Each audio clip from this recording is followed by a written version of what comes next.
Yeah, I probably need to get a dozer so I can get this done a little quicker and better. I just like to razz everybody with my dozer comments because I get a lot more of those on Instagram. I'm gonna kind of level this out, track it down, and we're gonna put it, I think you can get me maybe 3 or possibly 4 more loads of 3-inch. It's pretty close now, but I mean, it can, more will definitely not hurt anything, so.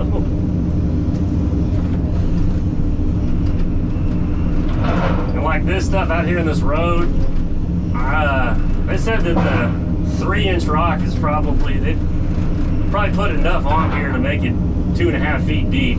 The problem is they didn't, you know, they didn't put a good base down there below. I think they skimmed the grass off and then just started dumping rock on that clay and dirt and stuff. So that's what happens, you just lose it. So this is definitely one of those job sites where I can see the benefit of the geogrid and the fabric and such.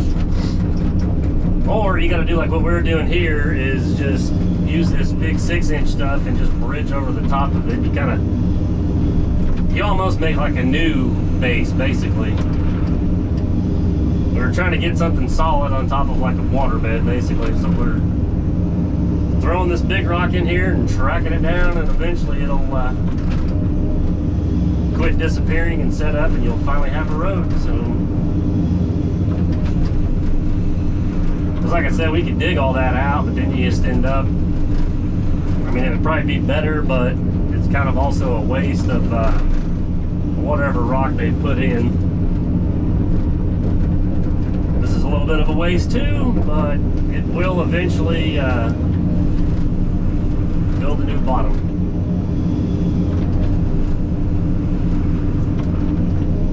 And a lot of it, you got to keep it rolling for the construction side of things. So, I mean, you just kind of throw a little more rock at it.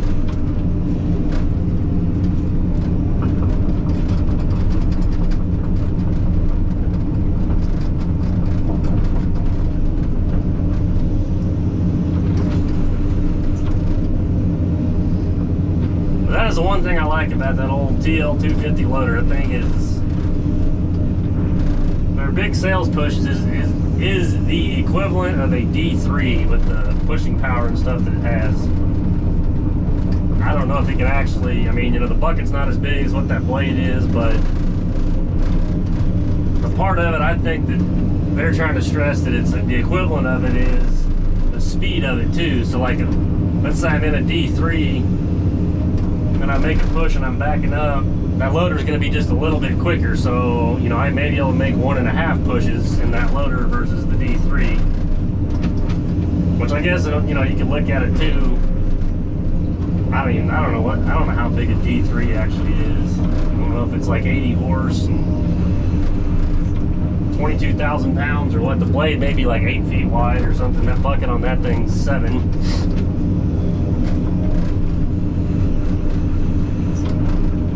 So I don't know, but yeah, I mean, that's where they kind of, I think that's part of it, is it's just the travel time's going to be a little bit quicker. And I mean, it's cheaper to maintain than like a D3 does. You know, the undercarriage on that loader I got is cheaper than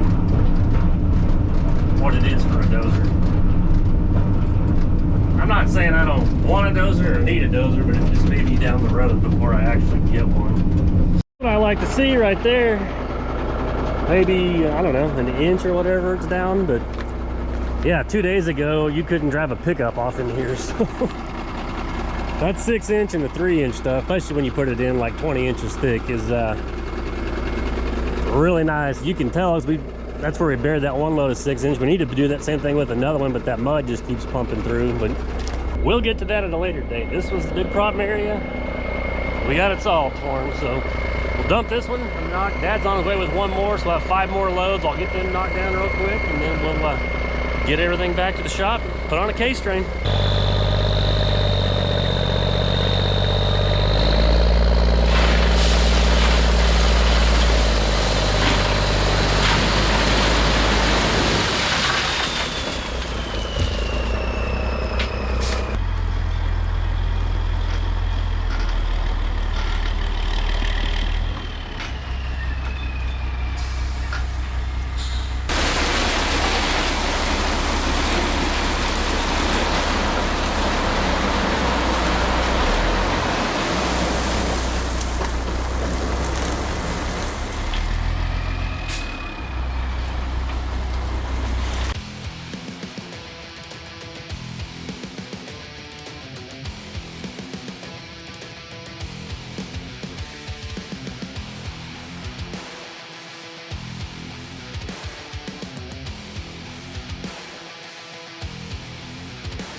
Well, this is done for this point, or how it's going to kind of be for now anyways. It's not perfect. I mean, it looks good, but it's still a little bit wavy, but they've still got to run their little lull machine all through here, so they're probably going to tear this base rock up.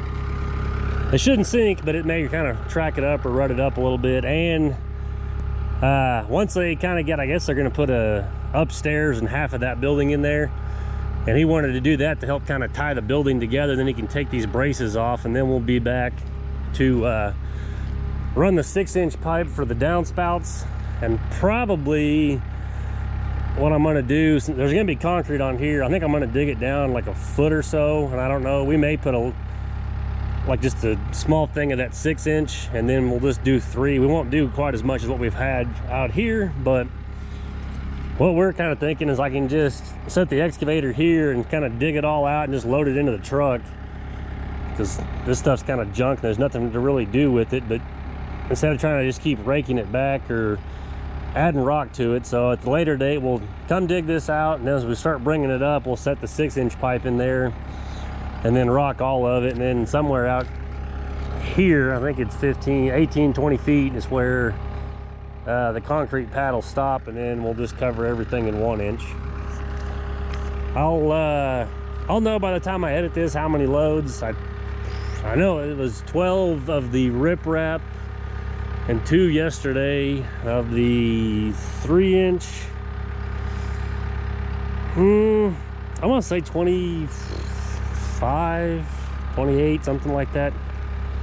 Well, like I said, when I edit it, I'll just throw it up in a text on the screen, so I'll answer my own question by the time you guys see this video. But yeah, should be a good solid base. Like I said, the truck didn't sink a whole lot. It's not super compacted, just tracking it in, but it's definitely going to work with them driving over it when they run their machine. So now we're going to get everything loaded up so I can work on putting the K-strand on that thing this evening at the shop and try to get the Lexan deal for the glass, which is actually going to work out pretty slick, I think.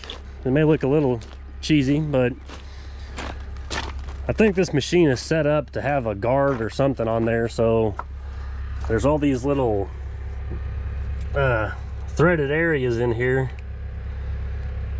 If I can get that out of here. So yeah, it's all threaded, so I'll have to just figure out what that thread pitch is. But I can take a piece of Lexan and cut it and use these 4, and then the glass on here breaks over some, so then I'll have these 4 more that I can cut that Lexan and put it in there, and it'll bolt on pretty nice. So that's going to be really handy. I should be able to just buy a piece of Lexan, like I said, just cut it down to the size I want, and then be able to bolt it on and unbolt it whenever I want to mulch. So that'll make me feel a lot better, where I won't break that glass, because these, for some reason on the excavators, they don't, even though it's a high flow machine, they don't put Lexan glass or Lexan plexiglass or safety glass. It's safety glass, you know what I'm saying.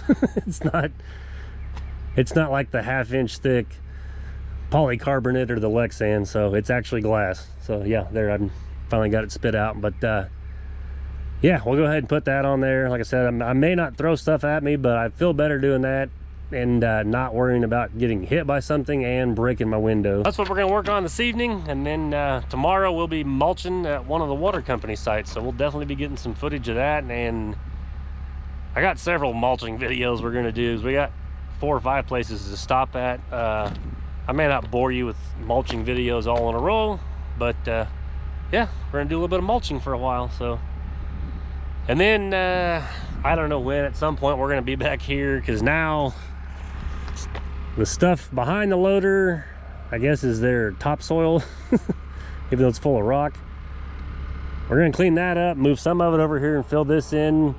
We're going to dig out all the junky clay that they hauled in out of the pond. That's where that house, the new house out here, is going to go. So we're going to take all that out and bring in some actual good red structural clay.